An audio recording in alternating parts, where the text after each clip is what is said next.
Assalamualaikum warahmatullahi wabarakatuh. Perkenalkan, nama saya Hani Nuraini. Saya mahasiswi dari Universitas Islam Negeri Raden Fatah Palembang dengan jurusan Pendidikan Guru Madrasah Ibtidaiyah. Di sini saya akan membahas tentang studi Islam, yaitu studi keberagaman masyarakat di berbagai sisi. Di sini ada poin-poin pentingnya, yaitu ada fungsi agama dalam kehidupan, ada sejarah Islam, ajaran Islam, masyarakat Islam, dan peradaban Islam. Baiklah, yang pertama kita itu fungsi Islam dalam kehidupan. Ini pertama sebagai pembimbing, yang bagaimana itu pengendalian utama kehidupan dari manusia adalah kepribadiannya yang mencakup segala unsur pengalaman pendidikan yang berkeyakinan didapatnya sejak kecil. Bila sejak kecil kita mempunyai agama yang patokannya itu Al-Quran dan As-Sunnah, maka kita mempunyai kepribadian yang baik. Lalu yang kedua itu penolong dalam kesukaran. Penolong dalam kesukaran itu ya seandainya kita mendapat musibah atau kita mendapat kemalangan, kita bisa berlapang dada dan bersyukur. Mungkin saja sesuatu hal yang menguji kita itu tadi itu adalah sebuah ujian, dan kita meyakini bahwa setiap ujian itu seseorang tidak akan dilampaui dari batas kemampuannya masing-masing. Lalu itu ada penentraman batin. Yang penentraman batin ini ya bila seorang beragama, maka dia bisa menjadi seorang yang beriman. Orang kaya yang beriman tebal, dia tidak akan gelisah memikirkan harta kekayaannya. Begitu pula dengan orang yang miskin beriman, dia tidak akan terlalu memikirkan harta bendanya atau dia takut bagaimana besoknya. Yang dia tahu bahwa setiap yang bernyawa itu pasti diberikan rezekinya masing-masing oleh Allah Subhanahu wa taala. Baiklah, lalu yang terakhir itu tentang pengendalian moral. Di sini pengendalian moral seperti anak-anak. Bila anak-anak diajarkan seperti dalam Islam, itu anak-anak tidak boleh berbicara membantah kepada orang tua, hormat kepada orang tua. Lalu dalam hal berbicara mengatakan perkataan atau yang menolak keinginan orang tua, itu berdosa. Lalu di sini ada ajaran Islam. Sumber ajaran Islam itu ada Al-Quran, As-Sunnah, terus ada Al-Ra'yu, yaitu pemikiran rasional, biasanya sih itu dari para ulama, lalu dengan fakta sejarah. Baiklah, Al-Quran adalah suatu kitab yang isinya petunjuk dan juga isinya itu berisi firman Allah yang proses turunnya itu pada malam Qadar, dan perantaranya itu ialah malaikat Jibril, yang susunan kalimat lafalnya itu tidak dapat ditandingi, serta keindahan dalam penuturan kata yang ada dalam Al-Quran. Dan dapat diketahui dan dapat kita buktikan bahwa setiap ayat-ayat Al-Quran itu mempunyai kebenarannya. Setiap kali, tidak ada maksud saya itu tidak ada satupun dalam Al-Quran itu yang perkataannya itu bohong. Itu belum pernah terbukti. Tetapi untuk suatu kebenaran itu sudah terbukti, semuanya 100% benar, tidak ada yang bohong. Cuma ada beberapa, seandainya perkataan yang tentang surga dan neraka memang itu belum terjadi karena kita belum mencapai fasenya. Baiklah, As-Sunnah sendiri ialah bersumber dari Nabi Muhammad, mulai dari semua, dari kegiatannya, dari kebiasaannya, dari perkataannya, itu merupakan dapat disebut dengan As-Sunnah. Lalu hasil ijtihad para pemikiran atau para ulama. Ini ya biasanya ya kalau zaman dahulu seperti Imam Malik, Imam Hambali, Imam Syafi'i, dan sebagainya. Lalu itu ada fakta sejarah. Di sini fakta sejarah itu seperti dari dokumen, bangunan, gedung, istana, tempat ibadah, benteng, ada lukisan, foto, surat, kabar, dan lain sebagainya. Lalu sejarah Islam. Sejarah Islam itu banyak dan panjang sekali ya teman-teman. Di sini dapat saya beritahu bahwa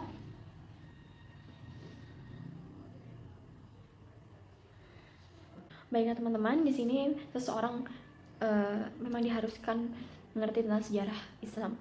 Kenapa? Karena di situ pembuktian dan mujizat Nabi serta keagungan dari Allah itu sangat terlihat, mulai dari ceritanya dari cerita sejarahnya tersebut didukung oleh bangunan-bangunannya, didukung oleh kitab yang diturunkannya dan sunnah-sunnah dan sebagainya. Di sini ada sejarah. Di sini saya akan menceritakan tentang sejarah dari keemasan Islam. Baik teman-teman, agama yang kita anut ini bukanlah agama sembarangan. Ini merupakan agama yang diturunkan oleh Allah Subhanahu wa taala dengan melalui malaikat Jibril dan diturunkannya kepada Nabi kita Muhammad SAW. Perlu diketahui teman-teman bahwa kita ini Islam berjaya selama kurang lebih dari 1335 Hijriah. Lalu Nabi mendatangi para sahabat dan memukul batu tersebut selama 3 kali, dan setiap pukulan itu mengeluarkan cahayanya. Lalu Rasulullah SAW pun memukul pertama kali, lalu keluar cahaya, beliau pun berkata Allahu Akbar. Kedua kalinya pun Allahu Akbar, dan ketiga kalinya pun Allahu Akbar. Lalu para sahabat menanyakan, wahai Rasulullah, apa yang terjadi? Maka Nabi Muhammad SAW pun berkata bahwa pada pukulan pertama pukulan pertama kerajaan Syam Bizantium Romawi takluk di tangan umatku, dan takbir Allahu Akbar yang kedua adalah bahwa kerajaan Romawi kerajaan Persia pun ada di tangan umatku. Lalu pukulan yang ketiga Allahu Akbar itu kerajaan Yaman pun ada di tangan umatku. Dan sekarang terbukti semuanya. Baik, Umar bin Khattab meninggal pada tahun berikutnya, lalu digantikan oleh Utsman bin Affan. Di sini Utsman bin Affan sendiri dia lebih mempertahankan tentang wilayahnya, dan beliau lebih banyak mengirim dai-dai untuk menyebarkan Islam. Lalu setelah itu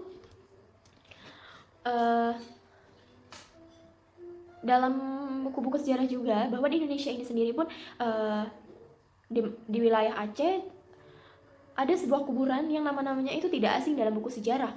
Nama-namanya itu adalah nama-nama dari dai-dai yang dikirimkan oleh masanya Utsman bin Affan. Lalu setelah Utsman bin Affan meninggal, dia sekitar 10 tahun menjadi khalifah, lalu digantikan oleh Ali bin Abi Thalib, yaitu sepupu dan menantu dari Rasulullah SAW. Beliau memimpin kurang lebih selama 3 tahun atau dari 37 sampai 40 tahun Hijriah. Dan perlu teman tahu, ini adalah masa keemasan Islam yang Khulafaur Rasyidin. Lalu yang saya mau pertanyakan di sini, Abu Bakar, Umar, Utsman, Ali, itu mereka tidak mempunyai ijazah politik dari Amerika. Mereka tidak mempunyai ijazah ekonomi dari Eropa, dan mereka bisa mimpin dunia pada saat itu. Apakah masuk akal? Mereka tidak punya cara peraturan ekonomi yang baik, atau tidak punya tatanan masyarakat yang baik, atau peraturan sosial yang baik, sedangkan mereka dapat memimpin dunia pada saat itu. Baik, di situ setelah Khulafaur Rasyidin meninggal, maka digantikan oleh dinasti yang pertama pada tahun 41 Hijriah, yaitu dinasti Umayyah. Nah, pada dinasti ini itu berdiri sampai kurang lebih 1322 Hijriah. Setelah ini pada masanya ini dinasti Umayyah ini tempat berdirinya ibu kota negara itu berada di negeri Syam, tepatnya antara Syria dengan Palestina. Ibu kotanya di negeri Syam. Lalu setelah dinasti Umayyah ini, setelah turunnya dinasti Abbasiyah, maka naiklah dinasti Utsmaniyah Turki, atau bisa disebut juga dengan Turki Utsmaniyah, itu bertempat di Turki. Itu mulai dari tahun 670 Hijriah sampai dengan 1335 Hijriah. Nah, dari situ sampai sekarang, dan kurang lebih 1900 sekian, 924 atau kurang lebihnya ya, yang pasti sekitar 95 sampai dengan 96 tahun yang lalu itu Turki Utsmani masih memimpin dunia. Lalu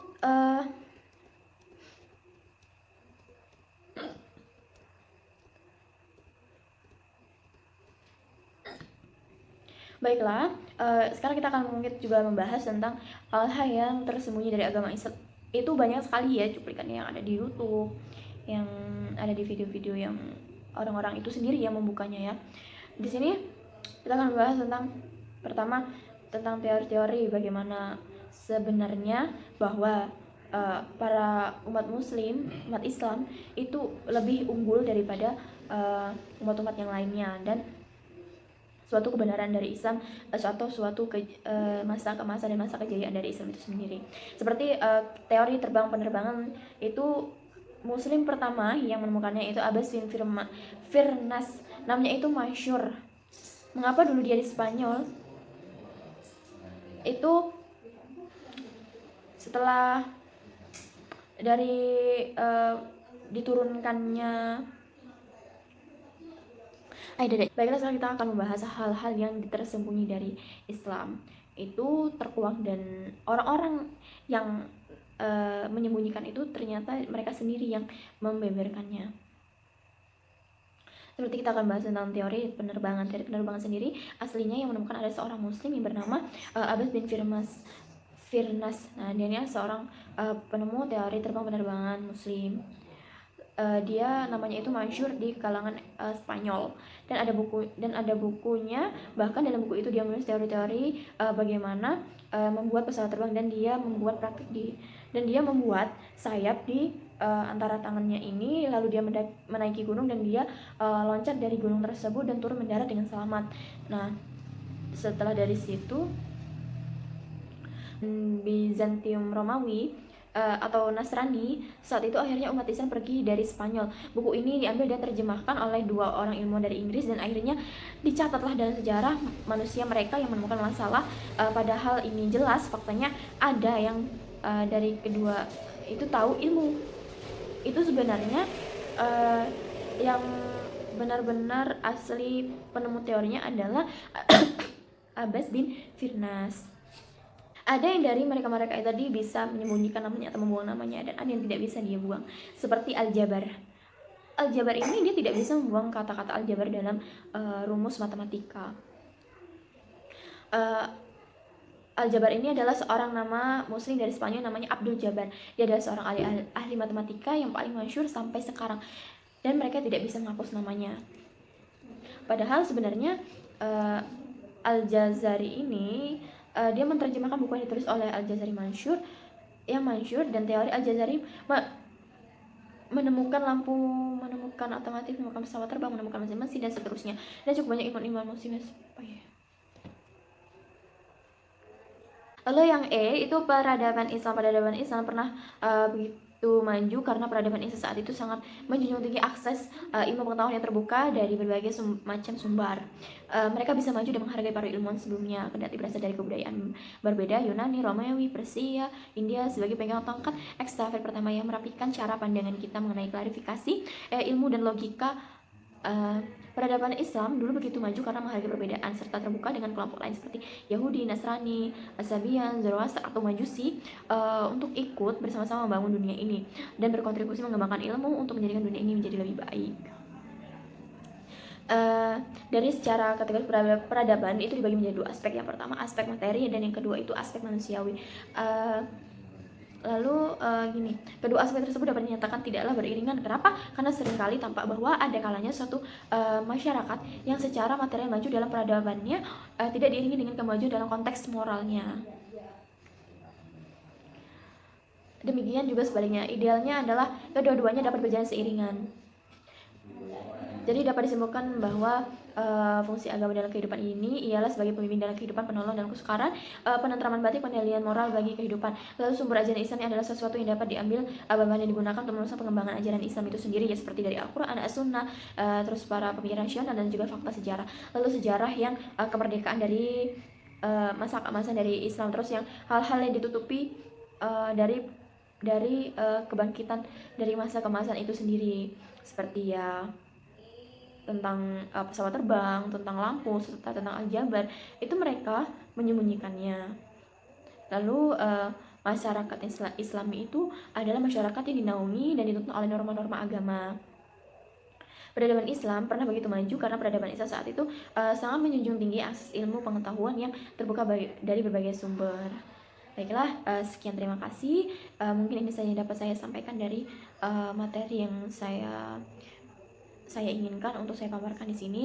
Kepada Allah saya mohon ampun atas segala kesalahan dan dalam pembicaraan saya, dan kepada teman-teman dan juga Bapak Miftahul Husni MPDI untuk memaafkan atas kesalahan dalam berbicara saya ini. Saya akhiri, wassalamualaikum warahmatullahi wabarakatuh.